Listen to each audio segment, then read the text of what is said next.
Hoje vai ser diferente. Eu não vou começar com a famosa frase "Bora ler a Bíblia hoje", porque talvez esse vídeo vá ser divulgado para outras pessoas que ainda não fazem parte da nossa comunidade lá no YouTube, da nossa lista de transmissão, onde a gente divulga os comentários que a gente faz da leitura do Evangelho de Lucas, né? O estudo bíblico, na verdade, que nós fazemos trechinho por trechinho, passo a passo, nada de correria, caminhada a passos curtos. Hoje vai ser diferente. Hoje são 24 de dezembro de 2025 e eu queria trazer uma palavra diferente para você.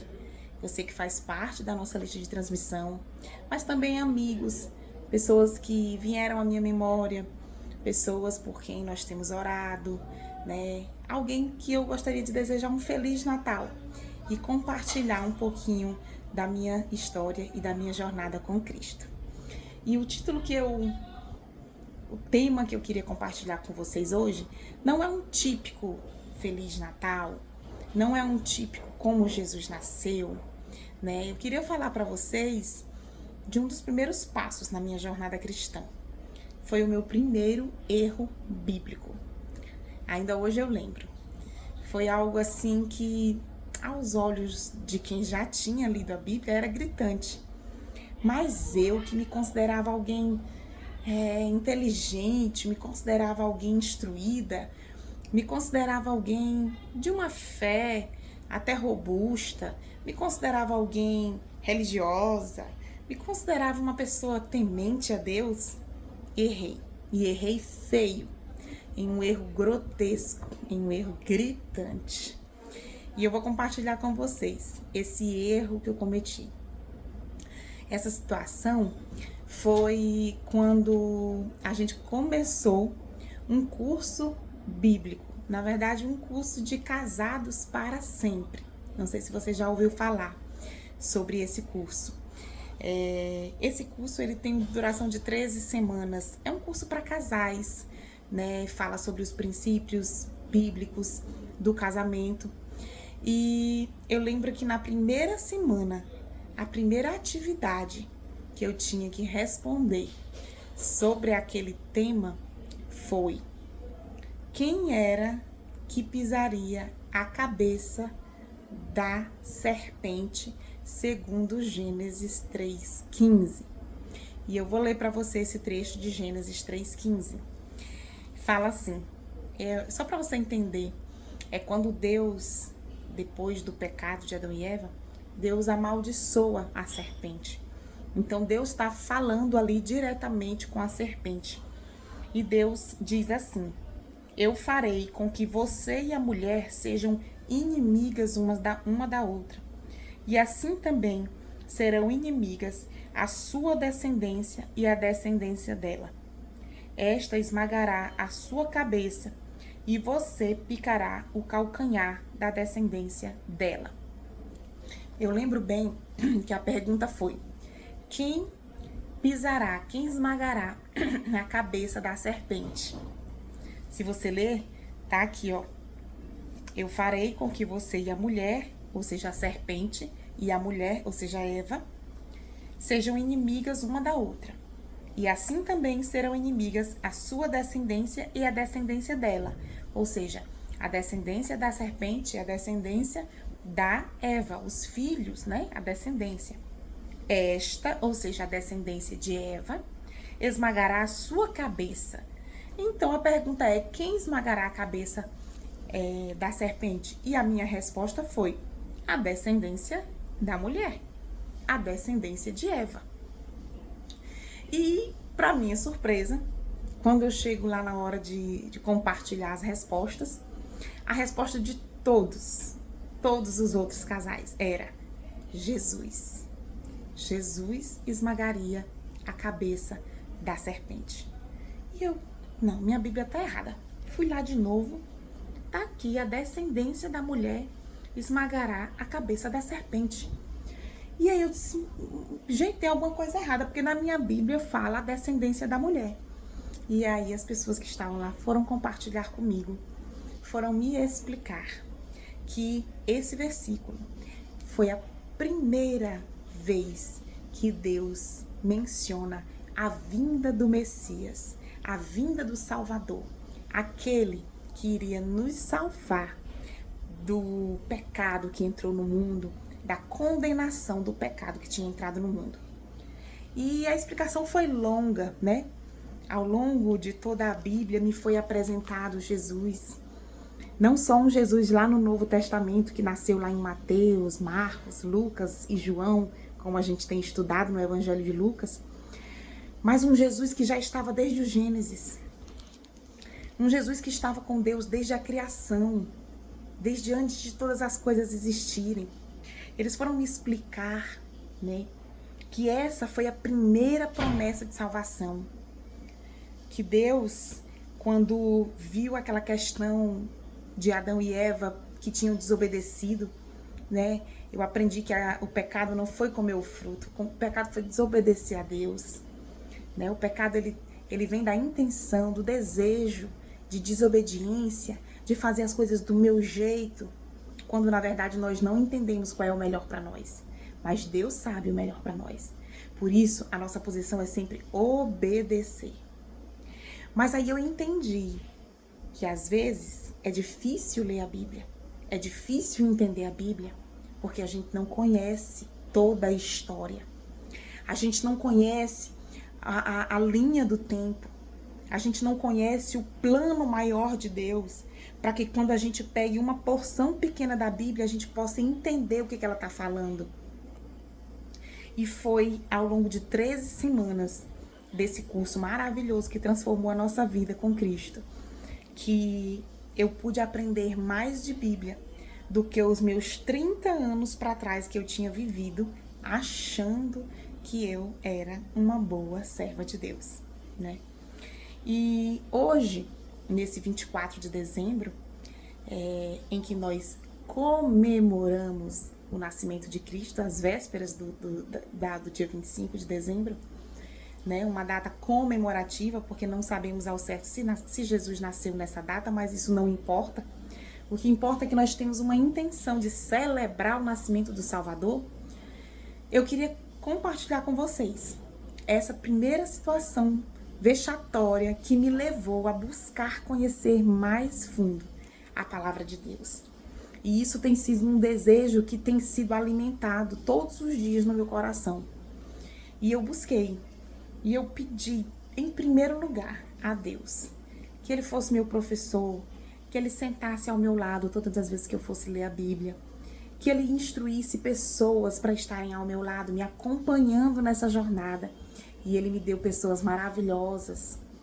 A minha primeira discipuladora é uma pessoa de muito conhecimento bíblico, que me ensinou o caminho das pedras, qual a melhor forma de compreender, né? Então, ao longo desses anos, eu tenho buscado conhecer mais esse Deus que fala de forma simples, mas que muitas vezes o nosso coração agoniado, apressado, cheio de compromissos, cheio de problemas, conta para pagar, menino para criar, às vezes a gente não consegue ter a calma necessária para escutar a voz de Deus.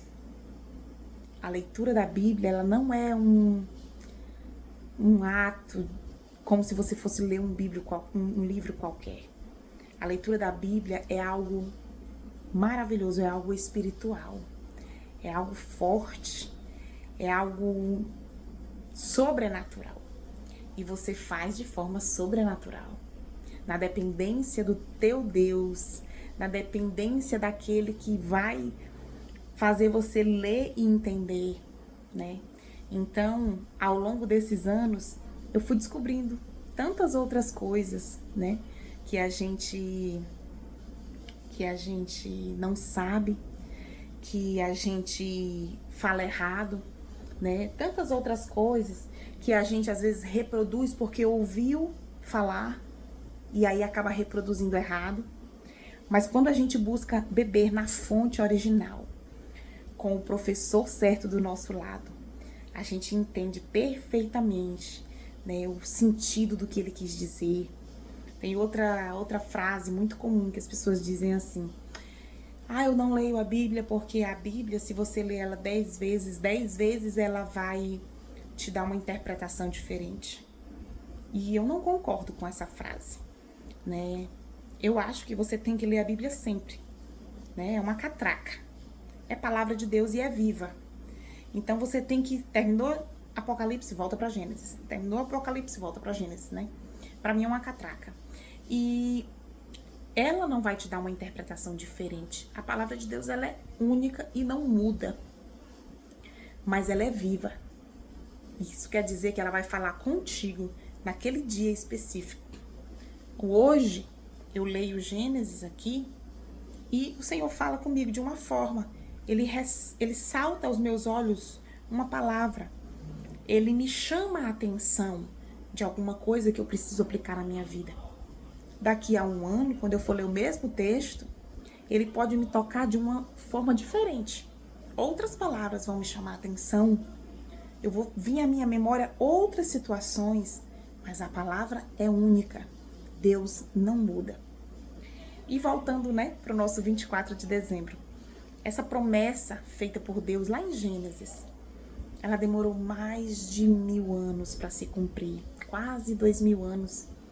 Ela demorou, acho que muito mais até, porque a gente não consegue medir o tempo desde Adão até Noé com precisão. A gente só estipula alguma coisa. Mas 2000 anos, por volta de 2 a 3000 anos, desde essa promessa até o nascimento de Jesus. E eu vou mostrar aqui para vocês, eu não tô no meu quarto de estudos hoje, mas eu vou mostrar aqui para vocês mais ou menos, né? Nós temos aqui a nossa Bíblia toda, né? E aqui, logo nas primeiras folhas de Gênesis, Deus promete esse Salvador. E, gente, sabe quando que esse Salvador vai nascer? Bem aqui, ó. Bem aqui. Aqui é o Novo Testamento, né? E aqui tudo são épocas antes de Jesus nascer, ou seja, o Antigo Testamento. Olha quanto tempo esse povo esperou pelo Salvador. E aqui ele nasce no Novo Testamento. E durante esse tempo de espera, muitos profetas anunciaram esse Salvador, que ele viria. Profetas disseram que ele nasceria em Belém, e ele nasceu em Belém. Profetas disseram que ele seria chamado Emanuel, e de fato, o anjo disse que ele seria chamado Emanuel. Profetas disseram que ele nasceria de uma virgem. Nós temos essa confirmação nos evangelhos. Várias profecias foram cumpridas.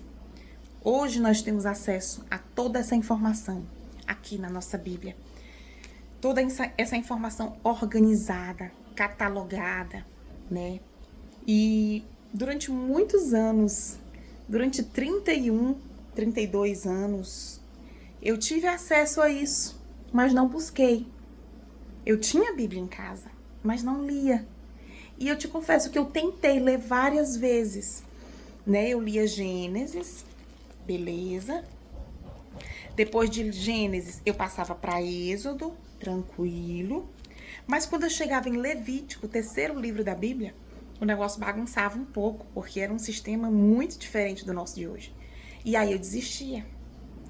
E foi aí que muitas vezes eu tentava, mas parava. Não é difícil, é complicado, né? Mas depois desses meus, já com 32 anos, quando o Senhor me chamou mais para perto, né? E eu encontrei pessoas que me ajudaram nessa jornada. E recebi muitos conselhos bons de como fazer a minha leitura, por qual livro da Bíblia começar, para que eu entendesse melhor, para quando eu chegasse nas partes difíceis, eu ter um entendimento, né, maior para poder compreender as partes difíceis. E isso me encantou, né, de todos os livros que eu já tinha lido, de todos os estudos que eu já tinha feito. Esse foi o que mais me apaixonou. E é o que tem se mantido vivo no meu coração. A ponto de hoje eu dizer que a minha missão é essa. é também tentar, de alguma forma, abrir os seus olhos, despertar em você esse mesmo desejo, essa mesma sede que despertei, que o Senhor despertou em mim. E nós temos uma linha de transmissão de leituras curtas, de 15 minutos, que nós chamamos de 1% do nosso dia para Deus, que é 15 minutos. 15 minutos do seu dia é 1% para Deus. Nós temos um canal no YouTube, chama Bora Ler a Bíblia Hoje, e nós gravamos vídeos curtos todos os dias, com leituras pequenas de uma sequência lógica da Bíblia, para que a gente possa mastigar, né, falar de forma aberta, explicando detalhes que para quem já leu a Bíblia pode ser simples, mas para quem nunca leu, é como se fosse um curso de Bíblia para leigos, né? Algo caminhando devagarzinho, assim como um dia eu não percebi que quem esmagaria a cabeça da serpente era Jesus, que Jesus seria o descendente de Eva, Jesus seria um filho na linhagem de Eva, que Deus mandaria para esmagar a cabeça da serpente. Muitas pessoas também não entendem ou entendem errado. E nós temos esse canal, né, essa linha de transmissão, com algumas pessoas que também nunca leram a Bíblia antes e que recebem esses pequenos vídeos. Se você também quer fazer parte desse grupo, me responde, pergunta mais informações, se é para você, se te interessa, se você nunca leu a Bíblia antes, né? Fica aqui o nosso convite. Mas para encerrar, eu quero desejar a você hoje e sempre que você busque mais por essa promessa que Deus mandou. Ele prometeu, ele já cumpriu, essa promessa já veio e essa promessa virá novamente. Ele veio para salvar, mas na próxima ele virá para julgar. Nessa que ele veio, ele ensinou muitas coisas, formas de a gente viver, formas de a gente acalmar o nosso coração, formas de a gente ver os problemas, ver o próximo, né? Formas de acumular tesouros, não aqui na terra, mas no céu, onde não se estragam. E tá tudo isso aqui, às vezes de forma difícil, mas se a gente buscar ler com os olhos espirituais, a gente entende e se alegra demais quando a gente percebe como Deus é amoroso, como Deus cuida de nós, né? Então, eu quero te desejar que você receba essa promessa de Deus. Receba essa promessa hoje, essa promessa que ainda te espera, de braços abertos, para que você entregue as rédeas da sua vida na mão dele. Que Deus te abençoe, abençoe a tua casa, abençoe a tua vida. Se você tem filhos, que Deus abençoe os teus filhos. Que Deus te ajude a criá-los num bom caminho. Tá tão difícil hoje, né? Que Deus te dê sabedoria para a tomada das decisões na tua vida, para as palavras que você vai falar, para as coisas que você bota para dentro, o que você vê, o que você escuta, porque são essas coisas que você vai botar para fora, o que você fala. Que o Senhor abençoe a tua despensa, que não venha faltar nada na tua mesa. E que você possa sentir o cuidado dele em cada coisa, seja ela boa ou seja ela quando você acha que não é tão boa. Amém? Fica com Deus, um Feliz Natal, que o Senhor te abençoe.